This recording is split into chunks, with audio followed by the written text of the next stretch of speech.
परमात्मा को पाने तथा उसका वास्तविक लाभ प्राप्त करने के लिए पवित्र बाइबल में प्रमाण है कि प्रभु ने मनुष्य को अपना ही स्वरूप बनाया।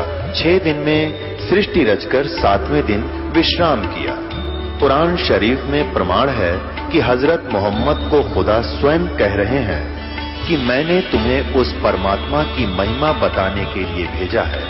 वो परमात्मा कबीर है जिसने 6 दिन में सृष्टि रची तथा 7वें दिन तख्त पर जा विराजा। उसकी खबर किसी बाखबर से पूछ कर तो देखो। कृपया अवश्य सुनिए जगत गुरु तत्वदर्शी संत रामपाल जी महाराज के अमृत वचन। प्रकृति भी शक्ति को ही कहते हैं। वो आदि माया है, अष्टंगी है। उसकी निराकार शक्ति प्रकृति कहलाती है। आकार रूप उसका अपना 8 भुजा का है। ब्रह्म के साथ उसका अछेद संबंध है, अभेद है। ब्रह्म के साथ उसका अभेद संबंध है। ब्रह्म कौन है? ये ज्योत निरंजन है। गरीबदास जी महाराज जिसको काल कहे। अब इसमें आया था ना शिव पुराण में, विष्णु पुराण में, कि उस काल ने विष्णु जी को प्रेरित किया और फिर उसने सृष्टि रची। रजोगण में आकर रजोगण में सृष्टि रची जाती है। तो वो काल कौन है? अब ये काल बताया जा रहा है। ये ब्रह्म जिसे ब्रह्म कहते हैं, ये महाशक्ति आदि माया है। वे आदि माया महाशक्ति एवं परम पुरुष के साथ रहकर संपादन करने वाली प्रकृति है। परम पुरुष यहाँ 21 ब्रह्म में श्रेष्ठ परम पुरुष पूर्ण परमात्मा, यहाँ के पूर्ण परमात्मा। जैसे राज्य में मुख्यमंत्री पूर्ण होते हैं और जिले में डीसी पूर्ण होता है, ये यहाँ की परम पुरुष हैं, यानी ज्योत निरंजन भगवान जिसको काल कहते हैं। और ये माँ शक्ति इसी को प्रकृति कहते हैं, ये समझना। और इसी से आपको गीता जी समझ में आओगी। गीता जी भी सुनाओगे आप लोग। ब्रह्म तो जप भाग गाजी का भी शास्त्र हमारे सामने आएंगे। और फिर गरीबदास महाराज के शास्त्र को पढ़ना। स्वतः भागवत प्रकृति है और ब्रह्म के साथ इसका अभेद संबंध है। ब्रह्म माने निरंजन गेला, काल के साथ में उस परम पुरुष के साथ में इसका अभेद संबंध है। वे अखिल विस्मय की अधीश्वरी हैं। सारे ब्रह्मांड की ये अधीश्वरी यानी महाशक्ति है। सगुण निर्गुण एवं कल्याण में इनका विग्रह है। ये सगुण भी है और ये निर्गुण भी है। और कल्याण में कल्याणकारी हैं, क्योंकि किस ब्रह्मांड की पूरी परमात्मा पूरे लाभ दे सकती है, दिखलाइए दे सकती है। व्यास जी कहते हैं तुमने उन्हीं से वेद प्रकट हुए। व्यास जी कहते हैं तुमने जो बातें पूछी हैं वे ही मैंने 31 पर नारद जी से पूछी थी। जन्मे जी पूछते हैं व्यास जी, तो व्यास जी कहते हैं कि ये बात मैंने नारद जी से पूछी थी, तो फिर आगे पूछ रहे हैं। अब नारद जी क्या कहते हैं कि ये बातें मैंने अपने पिता ब्रह्मा जी से पूछी थी। इस सृष्टि का रचनिया कौन से? अब तक क्या तक प्रमाण हो गया।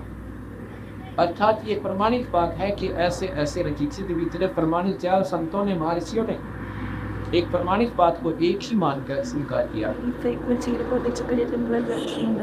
नारद जी कहते हैं महर्षि प्राचीन समय की बात है, यही संदेह मेरे हृदय में उत्पन्न हो गया था।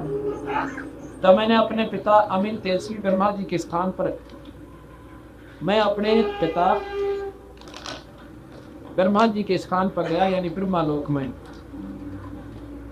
और अपने और उसने उनसे इस समय जिस विषय पर तुम मुझसे पूछ रहे हो, यानी सृष्टि की रचना कैसे हुई, ये मैंने अपने पिता ब्रह्मा जी से पूछा। इसी विषय पर मैंने पूछा, मेरे प्रश्न पर पिता लोक पितामह है ब्रह्मा जी मुझसे कहने लगे, बेटा मैं इस प्रश्न का क्या उत्तर दूं? यह प्रश्न बड़ा जटिल है महाभाग, तो भगवान विष्णु से इसका समुचित समाधान पा सके। लेकिन फिर बता दे भी भाई, पूर्व काल में सर्वत्र जल ही जल था। इस ब्रह्मांड में यहाँ पर पानी ही पानी था। सथावर जंगम जितने प्राणी हैं उनमें कोई भी नहीं था। तब कमल से मेरी उत्पत्ति हुई। ब्रह्मा जी कह रहे हैं कि उस समय बेटा मैं कमल के ऊपर उत्पन्न हुआ, मेरी उत्पत्ति हुई। मैं कमल की कणिका पर बैठकर विचार करने लगा, इस अगाध जल में मैं कैसे उत्पन्न हो गया।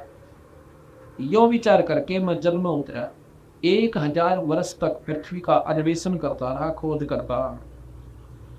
इस पर भी मुझे जल का कहीं और छोर नहीं मिला। इतने में आकाशवाणी हुई, तप करो तप करो। तब मैंने तपस्या आरंभ की। कमल पर बैठे ही 1000 वर्ष तक मैं तप करता रहा। फिर उसी समय आकाशवाणी हुई, सृष्टि करो। सोचा किसकी सृष्टि करो अथवा मेरा क्या कर्तव्य है। ब्रह्मा जी बता रहे कि मेरे को ऐसे आकाशवाणी हुई, इसका मतलब शक्ति और है कोई तो ऊपर की, जब आकाशवाणी कोई और कर रहा है। इसी समय मधु कैटब नाम के 2 भयंकर दानव सामने आए। मधु कैटब राक्षस मेरे को दिखाई दिए। मैं उनसे भयभीत होकर डर कर कमल के डंठल पकड़कर जल में उतरा और वहां मुझे एक परम अद्भुत पुरुष ने दर्शन मिले, जो शेष नाग की सैया पर सोए पड़े थे।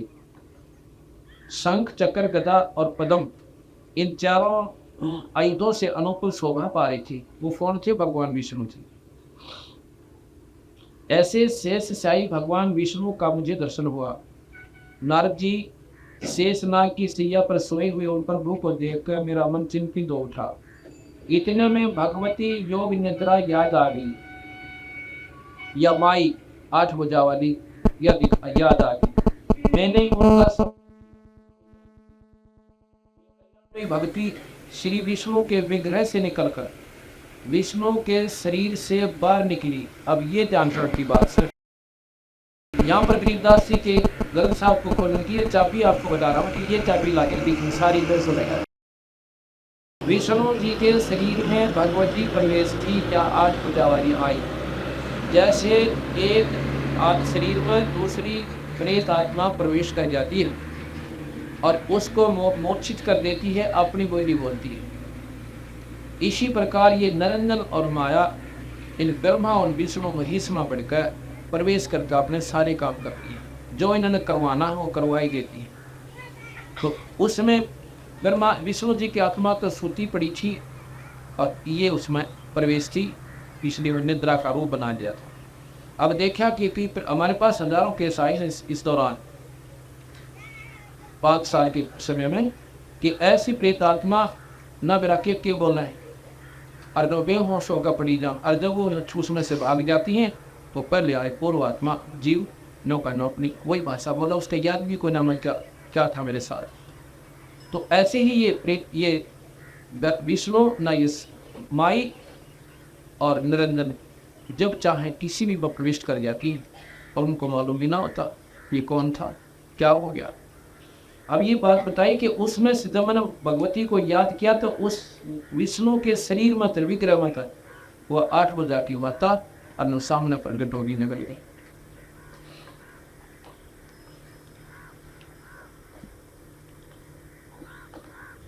भगवती को याद किया, कल्याण में भगवती श्री विष्णु के विग्रह यानी शरीर से निकलकर अचिंत रूप धारण करके आकाश में विराजमान होगी। तब तुरंत ही श्री हरि उठे, फिर वो विष्णु जी से भीम आया, उसमें से ऊपर न उठा, अपना जा गया। उन्होंने मधु और कैटब के साथ 5000 वर्ष तक बड़ी घमसान लड़ाई की। भगवान विष्णु ने मधु और कैटब नाम के 2 राक्षस जो उत्पन्न हो रहे थे उनकी लड़ाई की और 5000 वर्ष तक लड़ते रहे। तब वे दैत्य मरे। पहले देवी के कटाक्ष से मधु और कैटब मोहित हो गए। इसके बाद भगवान विष्णु ने गोद में लेटाकर उनके प्राण सहित प्राणरहित कर दिया। अब ये बात और विचार करना होगा, भगवान विष्णु से नहीं मरे, 5000 वर्ष तक लड़ता रहा 2 राक्षसाएं गईं मधु और कैटब के। लेकिन मरे कब? जब माता ने एक सुंदर लड़की का रूप बनाकर और उन राक्षसों के आगे आएगी और वो हो गया उस माई के उस सुंदर रूप पर आसक्त। और उस समय कहते हैं उस विष्णु ने उनको गोदा में गिर के फिर मारा, उनका ध्यान बदल गया और उस शक्ति ने उनके साथ ऐसा करके फिर मरवाए ना विष्णु हो गया तो छक्के छुड़ा रहे थे। अब ये बात सोचने की है कि सर्वशक्तिमान मान नाम और कमियाँ इतनी पावे कि वो उस पर ना मरा, उस पर नहीं मरे, दूसरे ना कमारे। ये भी नहीं कि ये शक्ति कुछ भी ना थी, और 3 लोक के भगवान थे। जितनी इनकी शक्ति है शास्त्रों में वर्णित है, कबीर साहब ने सत्य माना है। और ये भी बताया है कि ये आपको पूर्ण सुख निर्देश है। इसके बाद भगवान विष्णु ने गोद में लेकर उन्हें प्राण रहित कर दिया। अब वहां मैं और भगवान विष्णु 2 थे, और वहीं पर रुद्र भी प्रकट हो गया। वहां पर कहते हैं शिव जी भी आ गए। अब ये आखिर तक कैसे टपके, ये सारा को लगा कभी साथ है चुप कराए कैसे गए। रुद्र भी यानी शिव जी भी वहां पर प्रकट हो गया। हम तीनों को भगवती अध्या शक्ति के दर्शन हुए। तब वे आदि शक्ति हम लोगों से कहने लगी। देवी ने कहा, ब्रह्मा विष्णु और महेश्वर, तुम भली भांति सावधान होकर अपने अपने कार्य में संलग्न हो जाओ। सृष्टि स्थिति संहार ये तुम्हारे कार्य हैं। आदेश देती है माता कि ब्रह्मा विष्णु महेश आप अपने काम पर लगो। ब्रह्मा का काम सृष्टि रचना, जीव बनाना, और विष्णु जी का पालन पोषण स्थिति और संहार भगवान शिव का काम है। पर न्यूना मेरा क्या दिखाता है, एक बनावे एक पाले एक मारे। पर किस लिए? नो मेरा नहीं, किस लिए? ये बल का खेल क्यों बना रखा है इन्होंने? एक तो बना दे इस गंदे शरीर में गधे बनावे, कुर्सियाँ बनावे, पिथिया बनावे, गद्दी बनावे है, और भाई सांप के बिच्छू शेर वगैरह जंगली जानवर बनावे, और एक पाले और एक मारे। भाई पशुओं जैसा काम हमारी गल क्यों कर रखा? इसका कार्य क्या है? ये कारण कबीर साहब ने बताया कि ये कारण भाई इनके पिता है निरंजन जी, ज्योति निरंजन, जिसको ब्रह्म कहते हैं, जिसको सनातन परमात्मा कहते हैं। और उसने शराप लगा हुआ उसको 1 लाख दिवरोज खाने का। और भाई ये इसलिए ये सारा कार्य को दे रहा था, एक बनावे एक पाले एक मारे, 1 लाख जीव रोज उसके पास भेज दी जाती। अब यहाँ पता चलेगा वो कौन है। ब्रह्मा जी कहती है, हम लोगों ने उनसे कहा, माता हम किस प्रकार इन प्रजाओं के सत्यन आदि कार्यों में सफल हो? विस्तृत भूमि का अभाव है, जगह जल सारा दिखा, सभी स्थान जल मगन है। हमारी बात सुनकर वह कल्याण में स्वरूपणी भगवती का मुखमंडल मुस्कान से भर गया। आसन लगी माता, आसने लगी। इतने में एक सुंदर विमान आकाश से उतरा, और तब उन देवी ने हमें आज्ञा की, देवताओं तुम निर्भय होकर डरियो मत ना, और इस विमान में बैठ जाओ, या तुमने सारा खेल दिखा।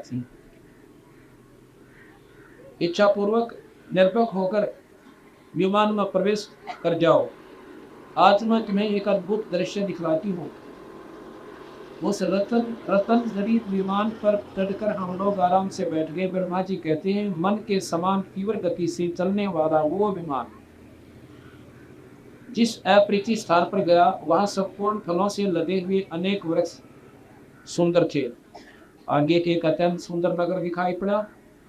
अक्षण भर के बाद ही वह एक दूसरे सुंदर प्रदेश में जा पहुंचा। विमान में बैठे बैठे बता रहे हैं, वहां हमने देखा अनुपम नंदन वन था। सैकड़ों अप्सराएं, यक्ष, गंधर्व, विद्याधर उस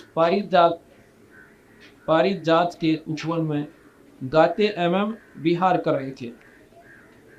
देखा तो वहीं पर महाभाग इंद्र भी बैठे थे। उनके समीप उनकी प्राण प्रिय सची विद्यमान थी। उस ईश्वर के दृश्य को देखकर हम आश्चर्यचकित हो गए। इतने में हमारा विमान तेजी से आगे चल पड़ा। वह दिव्यधाम ब्रह्मलोक में जा पहुंचा।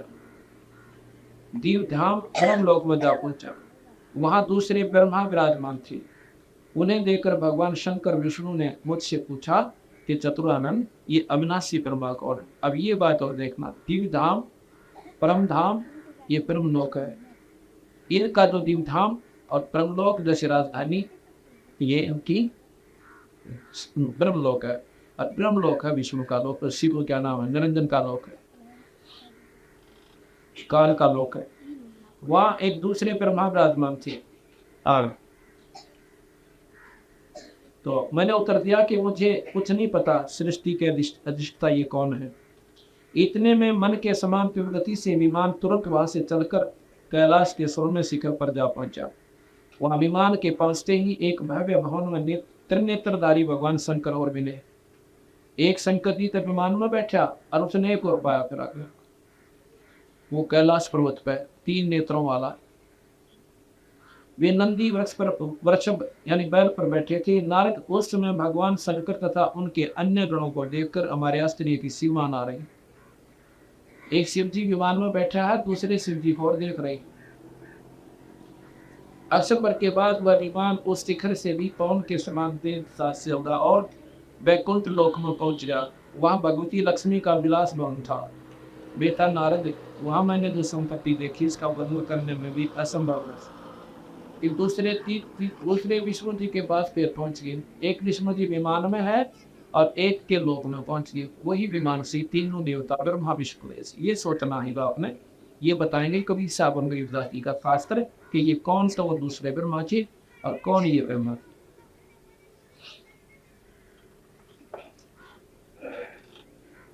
उस उत्तम पुरी को देखकर विष्णु का मन आश्चर्य के समुद्र में गोता खाने लगा। वहां कमल लोचन श्री हरि विराजमान थे। इतने में ही पवन के से बातें करता हुआ विमान तुरंत उड़ गया। स्त्री आप बेचारे ये 3 लोग तो देख लिए, ब्रह्मा विष्णु शिव के 2, जिसको महाब्रह्मा महाशिव महाविष्णु कहते हैं। आगे चले, आगे अमृत के समान मीठे जल वाला समुद्र मिला। वहीं पर एक मनोहर द्वीप था। मंदार और व्यापारी जाता आदि 10 किस्तों को बढ़ा रही थी। मनोहर वृक्ष उस द्वीप की कोने कोने से खबीत हो रही थी। उसी द्वीप में एक मंदिर में मनोहर पलक बिछा हुआ था। भांति भांति के रत्नों से उसकी विचित्र शोभा हो रही थी। उस समय पलंग पर एक दिव्य रमणी बैठी थी। सुंदर लड़की बैठी थी, औरत बैठी थी। उनके गले में लाल रंग की माला थी। लाल वस्त्रों से श्री विग्रह सुशोभित था। लाल वस्त्र पैर रखे उस लड़की ने। उनके गले में लाल रंग की माला थी। लाल वस्त्रों से श्री विग्रह सुशोभित था। वे ऐसी प्रभावपूर्ण देवी थी मानो कौनों विधवियां एक साथ चमक रही हो। वैसी सुंदर स्त्री को मैंने कभी नहीं देखा था।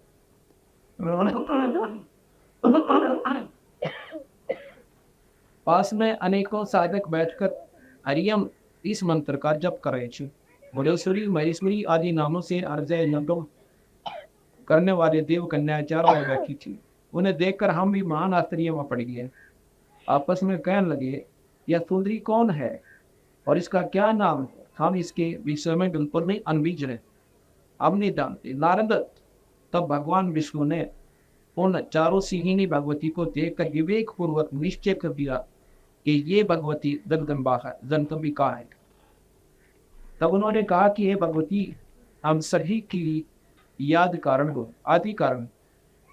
ये वे दिवंगना हैं जिनके परिणय वरान में भी मुझे दर्शन हुए थे। उस समय में बालक रूप में था। अब देखो, विष्णु जी कहते हैं इस माई के मन पहले भी दर्शन हुए थे जब वो छोटा सा था। अब कबीर साहब खोल लेंगे सारी तारीफ ने इस जगह पर रहस्य जो उत्पन्न हो रहे हैं कि मैं छोटा सा था तो एक बार फिर देखा था इस माता को। अब कबीर साहब बताओगे कि यह माता कौन सी और कैसे नहीं पैदा हुई। नारद जी तब भगवान विष्णु ने जिससे प्रणय मुझे दर्शन से इस समय में बालक रूप में विष्णु जी कहते हैं कि इस माता के तो मैंने पहले भी देखी थी जब यहाँ पर कुछ भी नहीं था, उसमें मैं छोटा सा था। अब यहाँ पर ऐसे खेल खेला जा रहा है, कोई भी सीधा मार्ग नहीं बताया। इन बच्चा तब इन्होंने मेरा तेरी माँ कौन से और सा कौन है तुम्हारा? ब्रह्मा विष्णु महेश गौरी, जिनको हम आदर से देव रूप में परमात्मा सर्वशक्ति मान रूप में पूज रहे। इस देवी भागवत की कथा, देवी भागवत मैं से आपको कथा सुना रहा हूँ उस पुराण में। अभी तो कबीर साहब का शास्त्र मैंने शुरू भी नहीं किया है। अभी तो शास्त्रों का समावेश आपकी हृदय में बैठाओ कि मैं कहाँ से बोल रहा हूँ। अगर मैं सीधा कह दूँ उस कथा को तब मान लो को ना नौकरी दिया आपने कदे सुनिए को ना। पहले तो ये सुनाऊँ जो शास्त्र आपने मान्य है कि ये तो हमारे आदरणीय शास्त्र है 18 पुराण। उन 18 पुराणों में से ये चौथी कथा पुराण सुना रहा हूँ। जन से ये देवी भागवत महाभागवत की कथा। भगवती जगदम्बिका की स्तुति। ब्रह्मा जी कहते हैं इस प्रकार बताकर भगवान विष्णु ने फिर कहा कि हम लोग बारंबार प्रणाम करते हुए उन भगवती के पास चले। हम सभी अर्थात मैं, विष्णु और शंकर, धर्मारी कह रहे मैं, विष्णु और शिव शंकर तीनों जने द्वार पर जाकर विमान से उतरे। जब देवी ने हम सभी को द्वार पर देखा तब वे मुस्कुराकर हंसने लगी, परंतु हम तीनों को स्त्री बना दिया। धर्मारी कहते हैं हम तीनों लड़की बना दिए उस माई ने। हम उत्तम आभूषण से अलंकृत रूप वाली युवती बन गए, सुंदर गहने और सुंदर वस्त्र, सुंदर रूप वाला लड़कियां के पाए। अब हमारे स्त्री का पार नहीं रहा। फिर हम उस देवी के सन्निकट से ले गए, फिर उस माता के हम स्त्री रूप में थे। हम भगवती को प्रणाम करके सामने बैठ गए। वह देवी की हजारों सेवियां विराजमान थी। नारद मैंने जो यहाँ अद्भुत दृश्य देखा वह बतलाता हूँ, तुम ध्यान देकर सुनो। भगवती भुवनेश्वरी के चरण कमल के समान कोमल थे, उनके पैर कमल के समान कोमल थे, सुंदर थे। नख 100 सदर्पा का काम कर रहे थे। नाखून ऐसे चमके थे जैसे शीशा देख ले मुंह लेखन वाला। भगवती के नख में से मुझे सतावर जंगम सारा ब्रह्मांड, ब्रह्मा, विष्णु, रुद्र, वायु ये सब दिखाई देती है। और वहीं मेरा जन्म स्थान कमल भी दिखा। उसी पर मैं 4 मुख वाला ब्रह्मा बैठा था।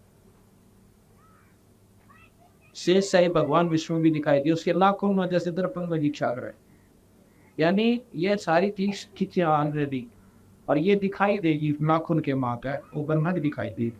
मैं तो कहता भी दृष्टि गोचर हुए। विष्णु और शंकर का मन भी आश्चर्य से भर गया।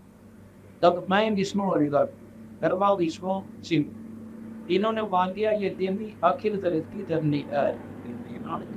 ये सारे सभी हीरो की बनाने वाली माता है। अब उन देवी की झांकी रखते, झांकी देखते हैं। झांकी माने दृश्य।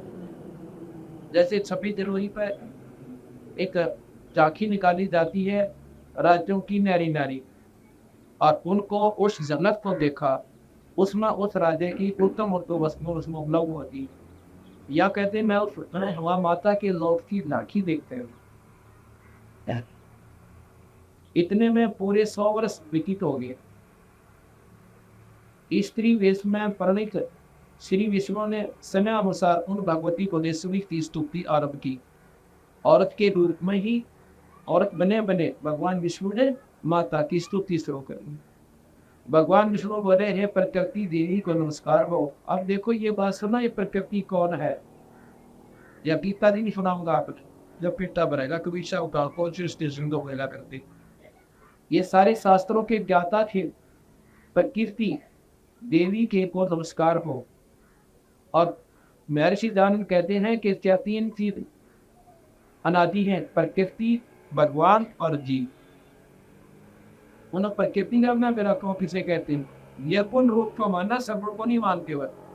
आज सर्वगुण बना निर्गुण को बोध बना कर दावे को फिर गुण के अपना समझ कहाँ से आवे भी? सर्वगुण बना निर्गुण होगा कैसे? ऐसे माना जाता है। सर्वगुण बना निर्गुण किसका मा?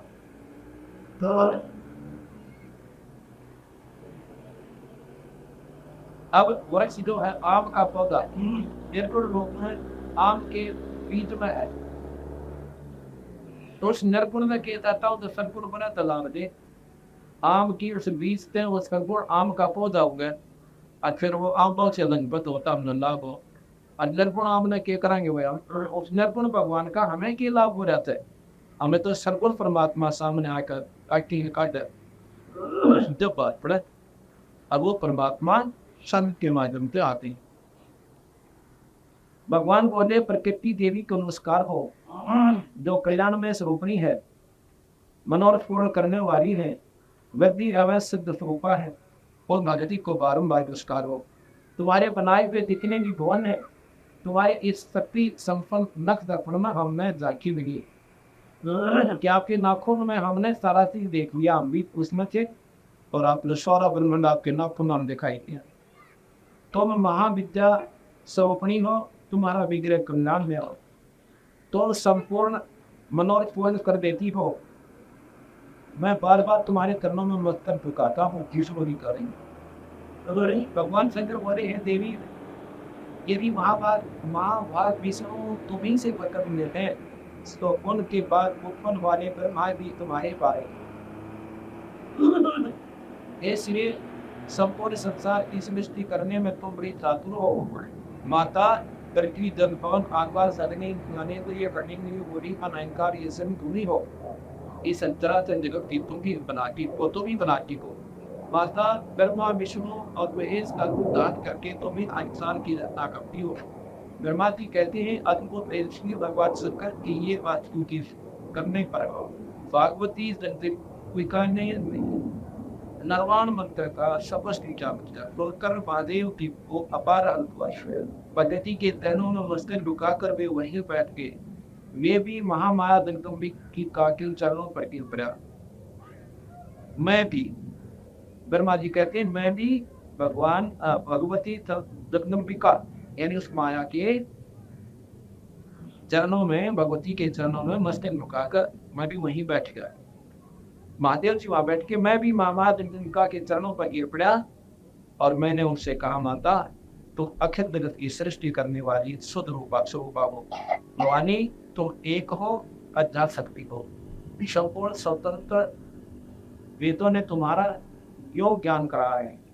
माता तुम्हारे संपर्क से ही मैं ब्रह्मा सृष्टि करने में, विष्णु पालन करने में और शंकर संहार करने में सुसम है।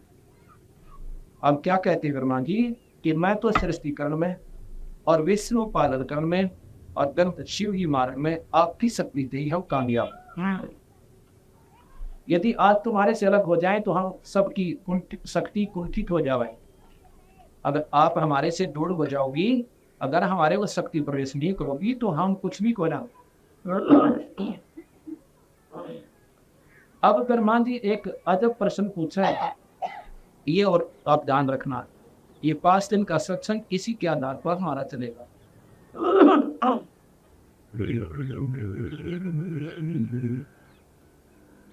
ब्रह्मा जी पूछा है, ये कहते हैं एकम एवा द्वितीयम ब्रह्म, यह तो क्या वह आत्मा आत्म स्वरूपा तुरी हो अथवा वह कोई और ही पुरुष है।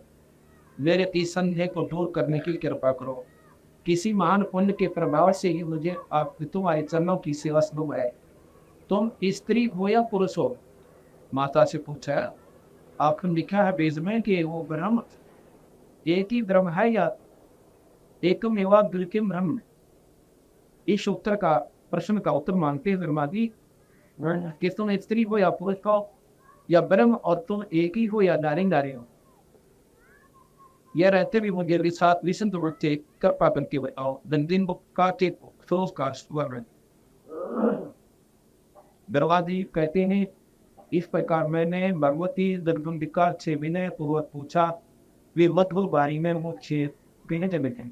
देवी ने कहा, अब माता बताती है कि हम एक हैं ये दो है, ब्रह्म एक है या दो है? देवी ने कहा मैं और ब्रह्म एक ही है। अब ये विचारते ना माता कहेंगे कि मैं और ब्रह्म एक ही है और इन ब्रह्म में कभी किंचित मात्र भी भेद नहीं है। मेरे में और इस ब्रह्म में किंचित मात्र भी भेद नहीं है। जो वे हैं वो वही मैं हो और जो मैं हो वही वे। इससे सिद्ध होता कि दो तो है ही कोई वस्तु, दो के भाग में भाव पे होना जा रहा है। अगौत प्रति बुद्धि के ब्रह्म से भेद प्रतीत हो रहा है। भगवान की इस सारे संसार में मैं ही व्यापक रूप से विराजमान हूँ। संपूर्ण देवताओं में इन भी नामों से मैं विख्यात हूँ। मैं शक्ति रूप धारण करके पराक्रम करती हूँ, यानी प्रतिष्ठि बनकर, शक्ति बनकर। गौरी ब्राह्मी रुद्री बराही ये सभी मेरा ही नाम है। ब्रह्मा जी मुन शक्ति के प्राण कर जाने पर समस्त प्राणी विस्फोरण है। अगर मेरी शक्ति सब में से निकल जाओ तो तुम भी और ये सब जीव कुछ भी को ना, ये मेरे से चल लेना। देवताओं अब मेरा कार्य सिद्ध करने के लिए दिमाग पर बैठ कर तुम लोग फिगर लगाओ। अब क्या कहते हैं, कोई कठिन कार्य उपस्थित होने पर जब तुम मुझे समझ पाओगे मैं सामने आ जाऊंगी। देवताओं मेरा तथा सनातन परमात्मा का ध्यान तुम सदा करते रहो। और ये बात भी साथ में सुनो मैं और भाइयों, ये देवी पुराण आप लोग सुनाऊं मैं।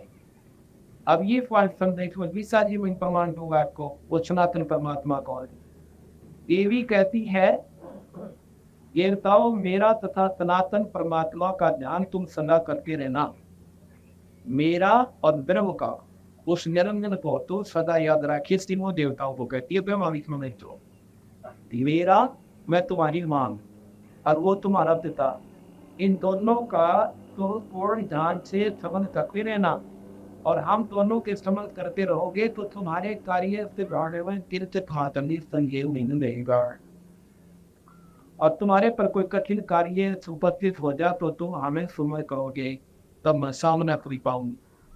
जो निकल पिता भी हो, सनातन परमात्मा भी दिखेगा नहीं, केवल मैं दिखूंगी। अब मैं तुम्हारा सहायक होगी। अब ये क्योंकि वो कौन दिखेगा, वो है आकार में पर्ण कर रखा ब्रह्म ने, निरंजन ने, सनातन परमात्मा ने। तीन बार किसी को दफा नहीं हुआ और सारे काम तू करेगी और तेरी माँ गम्मा होगा और फिर तो सब में प्रवेश करेगी और फिर मैं भी निराकार रूप में जाऊंगा, आकार में नहीं हूँ। अब माई कहती है कि मैं फिर आके तुम्हें सामने आऊंगी।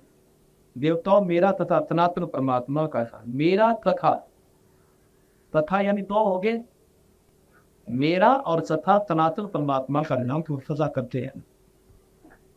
अब यहाँ से कवि साहब थी वो जब भी खुला गई। आप कवि साहब का मैं सृष्टि नाम बताऊंगा। अब आपको सृष्टि रचना ये कैसे हुई, ये कबीर साहब की वाणी अनुसार और गरीबदास की वाणी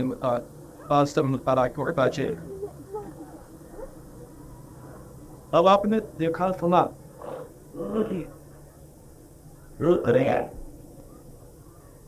कोई भी जानकारी हमें हुई है किसी भी इष्ट के बारे में, किसी भी परमात्मा के बारे में, हमें शास्त्रों के अनुकूल ही जानकारी है। चाहे ब्रह्मा जी के बारे में, चाहे विष्णु जी के बारे में, चाहे शिव के बारे में, उनके अनुसार राम और कृष्ण जी के बारे में शास्त्रों से ज्ञान हुआ। शास्त्र सुनाए संतों ने और उनको बार बार सुनने से हमारे हृदय में यह सत्य हो गया कि यही करता मेरी सत्ता, यही माई। और आप मिले नहीं उससे कभी स्थिति पे, शास्त्रों के आधार पर ही हमारी बुद्धि को चिंकारी हुआ, ज्ञान के आधार पर जैसा सुना। कबीर साहब ने ये सारा वर्णन किया और कोई ये कहे कि ये शास्त्र हिंदुओं के हैं, हिंदुओं के नहीं है, ये प्राणी मात्र के। जब ये शास्त्र रचे गए उस समय कोई मजहब नहीं था, ना कोई हिंदू था, ना मुस्लिम, ना सिख, ना ईसाई। ये सिर्फ उसने जब शास्त्र रचे गए ये प्राणी मात्र के लिए रचे गए थे। और यथार्थ में जो रची गई है वो किसी मजहब को देखकर नहीं रखी। कोई ने सोचा मुसलमानों के आधार पर उसे कार्य बना दिए होंगे, नहीं, ये शास्त्र पुरातन है, बहुत पहले के। और ये मजहब तो अभी कोई 300 वर्ष पूर्व ठीक करो और 1300-1400 वर्ष पूर्व मुस्लिम धर्म और ज्यादा से ज्यादा 1000-2000 वर्ष पूर्व ये ईसाई धर्म कुछ पहले घुसने का। तो इस प्रकार उस समय के रचित शास्त्र नहीं है। शास्त्रों को गलत कहना वो नादान लोगों के काम होते हैं, शास्त्र गलत नहीं होते, लेकिन उनका जोड़ नहीं जुड़ा उनसे, इसलिए उनको क्योंकि विष्णु पुराण को पढ़ के कोई शिव पुराण पढ़ा सो को ना पढ़ा जा, उसमें शिव जी को इतना महान बता रखा, धरती तोड़ रखी है। एक भक्त ने जैसे पूछा कि मतलब शिव जी तो ऊपर कोई ना मान है, कुछ भी कह दो। हाँ, जो ने माना कि पूर्ण परमात्मा थे, ये जो चाहे तो कर सकते हैं।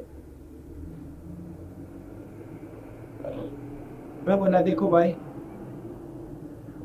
ये 3 लोग के मालिक उतरे और 3 लोग खाने को दावत होगा। कैसे कर सकते हैं? इनके कुछ कर्म से कर इनकी तकनियां निहित करा के ज्योत नजर भगवान है। जैसे एसपी के नियम, पुलिस कमिश्नर की नियम, उसकी शक्तियां और कानून उसको दे रखे, इन तबार इजाजत हो जा सकते आप। इनके अंतर्गत कोई काम है तो खूब कर सकता है, इनसे बाहर नहीं कर पा रहे। इसी प्रकार एक बार कहते हैं भगवान शिव के सामने भस्मासुर जी ने तपस्या करी और 12 वर्ष तक शिर आसन पर। एक दिन पार्वती जी बोली कि हे भगवान, हे महादेव के देव, आप सर्वज्ञ हो, सर्वशक्तिमान हो, और ये आपके चरना के आपके द्वार के ऊपर खड़ा 12 वर्ष नहीं, इसकी भी सुनो देव। ये सुनो। भगवान शिव प्रसन्न होकर कहते हैं मांग वे भस्मासुर की मांग है।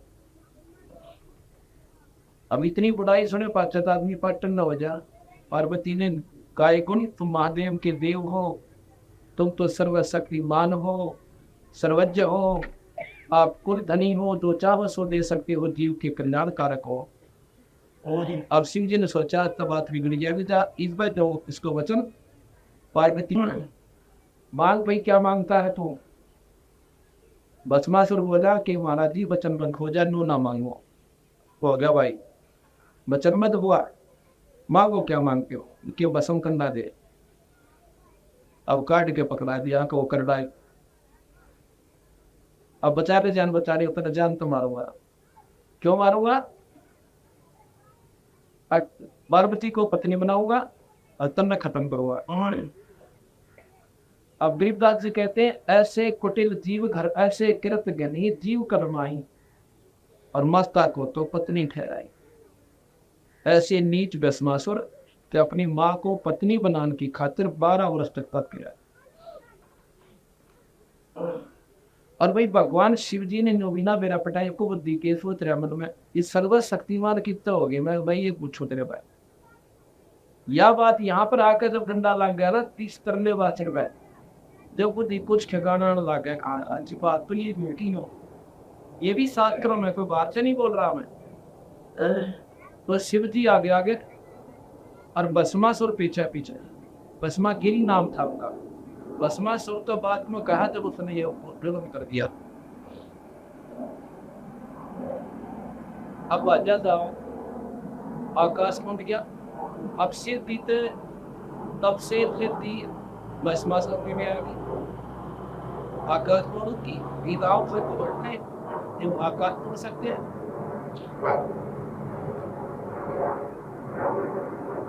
उस समय भगवान शिव भागा जा रहे और भस्मासुर बस खड्डे को लेकर उसका पीछे भागे। और आगे से भगवान विष्णु जी ने पार्वती का रूप बनाकर और सुखी में उसे भस्मासुर के आगे प्रकट हो गया। अब भस्मासुर तो पार्वती खातिर का पाप पीट जाता है, उसको बंद के कारण। जब पार्वती को सामने देखा भस्मासुर वही डट गया। उसको इतनी ज्ञान था कि जब तक मेरी आत्मा भस्म करना है, शिव जी को 1 कोष भी 100 कोष भी ना पावे, इतना तरह हुए थे भगवान शिव जी और मान गई थी। अब ठीक है, तो पार्वती कहने लगी, उसने भी कमाल हो तो मैं तेरे पास आ गई। ठीक है, तो इसीलिए तो आप जा रहे थे। अब हाँ बिल्कुल ठीक है। कहने लगी कितने कुछ नाचना गाना भी आवा है, कोई नलाय मोटा है तो बड़ा मत ना गाना गाना क्यों भी नवाली मात राज्य होगी जब तो तुम नाच के दिखाओगा। अगला तू क्यों कर, अब मैं सिखाऊं तेरे को, और तू पहले डांस सीख। एक अच्छी बात दिखा दे सर। भस्मा वाला भगवान विष्णु उसमें नाचने लग गया पार्वती रूप में। उठना पूछना थोड़ा नाचना था। नो बोला जैसे मैं करूं ऐसे करना, तो नहीं ऐसे नहीं, ऐसे कर ऐसे दे। अब नो करके हाथ ले, सिर पहले हाथ ने सिर पहले आए, वो ले आया। ऐसे विष्णु जी ने किया, नहीं उसमें कर लिया। और विष्णु जी ने कह दिया भस्म, कि वो कंडे वाला हाथ सिर पा लिया जब तो क्या वो मर गया, जल गया। उस किले को उठाकर भगवान विष्णु का रूप बनाकर विष्णु शिव जी के सामने प्रकट हो गए, तो वो भागीदार है। ये विष्णु पुराण शिव पुराण में लिखा है। आगे जाकर विष्णु जी कहने लगे, भाई रुक जा एक बार महादेव जी। महादेव जी कहते हैं, आप ही भागो भगवान, मेरे पीछे पीछे आ जाओ। क्या हो गया कि भस्मा राक्षस ने मेरे से भस्म कंधा मांग लिया और उसकी नीत में आ गया, पर मुझे मारना चाहता है। वो कहने लगा, मैं उसे भस्म कंधा ले आया, वो तुझे मारा कौन नहीं? नहीं, उस राक्षस से कौन ले सकता है भस्म कंधा? उसकी बदली की थी। मैं नहीं मानू महाराज जी। भगवान आप झूठ बोलते हैं। अरे नहीं भले पुरुष, ये भस्म कंधा तो पहचान ले, अपना मैं नहीं मानता इस बात से। न बोला किसी तरह मानना भी कहा कि मन मेरा यकीन ही नहीं हो रहा कि उससे तो ला कैसे सकते हो। इतने में भगवान विष्णु ने एक लड़की का रूप बनाया। आगे जाके उसका वर्णन भी ना कर सकते यहाँ पर जो भगवान शिव के लावण्य इस समाज में बताना चाहूंगी भी को ना, जो भगवान शिव पुराण में लिखा कि उस लड़की का पीछा भाग लिया, उसके हाथ पकड़ दिए, बदनीत करके वापर कर भगवान विष्णु का रूप बना लिया। विष्णु ने तेरे सर में आ गया। अब भाई नो मनो जो कर तू पागल हो गया, राम शिव जी ने वो बस पागल हो गया। मैंने उस पर मैंने रूप बनाया लड़की का, पार्वती का। इस प्रकार तेरी सुख होगी, इसी प्रकार भाव से को निरोध करके और फिर उसको भस्म किया। ने बोला कहाँ कर रहा, क्या फिर देखा। जब तसल्ली हुई तो उसकी राख दिखाई। इतना डरा हुआ था भगवान शिव के सर्वशक्तिमान।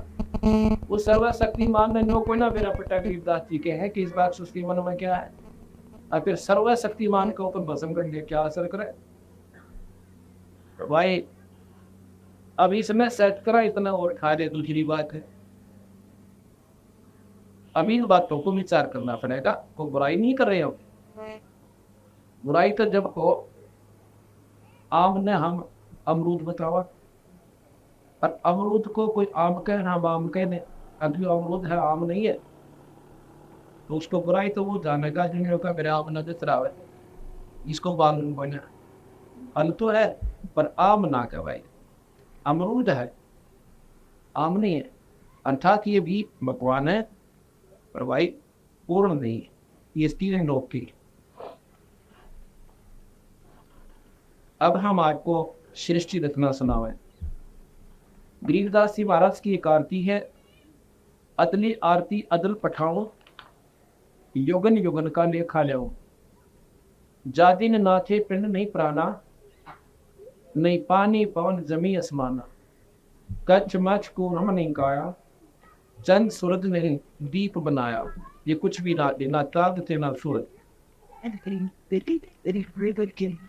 शेष महेश गणेश न ब्रह्मा, नारद शारद नाम सुकर्मा। ये सिंध 84 ना 33, 9 अवतार नहीं 24 को।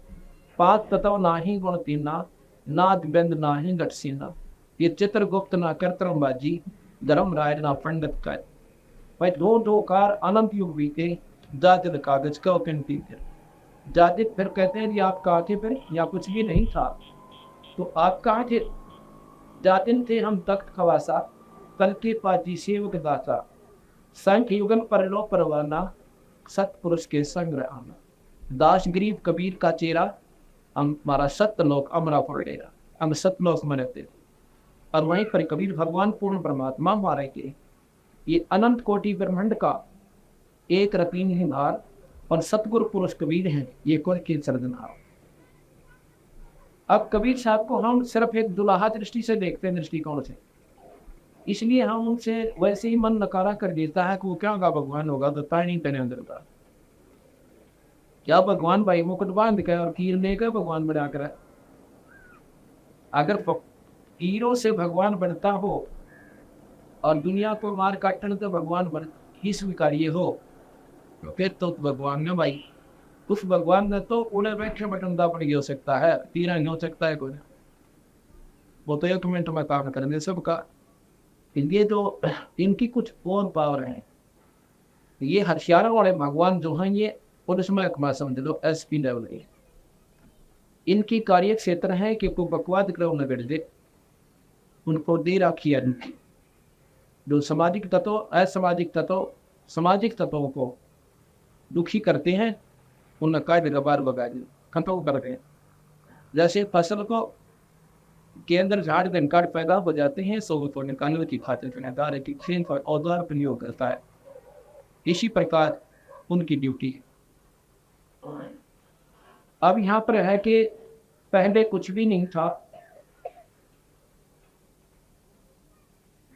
केवल सतपुरुष था सतलोक में। सतलोक का मतलब है वो अविनाशी लोक जो कभी नष्ट ना हो, है जो कभी खत्म नहीं होता। गीता जी में भगवान कृष्ण ने, अब गीता जी भी सुनावांगे जब हो रहा है करेंगे आपकी, कि गीता जी में कृष्ण जी नहीं बोले, वो सनातन परमात्मा प्रवेश हुआ जो नरेंद्र, और उसने गीता जी कही, उसका प्रमाण दूंगा आपको इसी गीता जी में, बाहर से नहीं दूंगा। तो गीता जी में भगवान कृष्ण कहते हैं कि जब लोक कल्प का अंत होगा अर्जुन, ये सारे जीव प्रकृति में लीन हो जाएंगे, अर्थात सब खत्म होंगे, ब्रह्मा जी के लोक भी नष्ट हो जाएंगे, ब्रह्मा विष्णु शिव नहीं रहेगा, और ना ही स्वर्ग रहेंगे, जो स्वर्ग में निवास करने वाले देवता प्रकार है, जो स्वर्ग ही नहीं रहेगा, और इनके उपासक हंस कहाँ रहेंगे। और इसी प्रकार गरीबदास जी महाराज कहते हैं, महाप्रलय जब होगी पृथ्वी तत्व को जल तक ग्रास देगा, सारी पृथ्वी पर पानी ही पानी हो जाएगा, पहाड़ भी पानी में दब जाएंगे, 11 प्रिय और सौरमंडल में त्याग के इस पृथ्वी मंडल को फूक देंगे, जल भी नष्ट, पृथ्वी की राख भी बढ़ा के उठेगी, और ये वायु में आंधी बन जाएगी। इस आंधी को फिर यानी पवन में अगर जल तत्व को पृथ्वी तत्व को जल तत्व को अग्नि, अग्नि को वायु, और वायु को आकाश तत्व अपने अंदर ले लेगा। आकाश को ये ज्योत निरंजन सनातन परमात्मा अपने अंदर समा लेगा। ज्योत निरंजन को पार ब्रह्म भगवान अक्षर पुरुष वो अपने अंदर ले लेगा। अवगत पुरुष पार ब्रह्म अपने अंदर समा लेगा, और ये अमर धूंधुकार का डंका बाज, ये सब ब्रह्मांड फूट जाएंगे, खत्म हो जाएंगे, आपस में बैठ कर मरेंगे, खत्म हो जाएंगे, और फिर ये जीव महाप्रलय होगी यहाँ पर, है ना। एक महाप्रलय 2 टाइप की है। एक महाप्रलय में निरंजन का लोक बच जाता है, वो दोबारा कंस्ट्रक्शन इसी से परमाणु की करता है, और एक महाप्रलय में ये सब खत्म हो जाते हैं, और एक तीसरी महाप्रलय होगी जब सबका मतलब 21 वर्णन है, और तीसरी महाप्रलय जब होती है जब ये अनंत कोटि ब्रह्मांड ये सब नष्ट हो जाते हैं, केवल सतलोक रह जाता है जिसमें पार ब्रह्म भी नष्ट हो जाता है। लेकिन ये स्थिति तो अभी बिना गिनती के बिना गिनती की सिर्फ उलट पुलट बोलेगी जब वो आती है, ये जल्दी आ जाती है।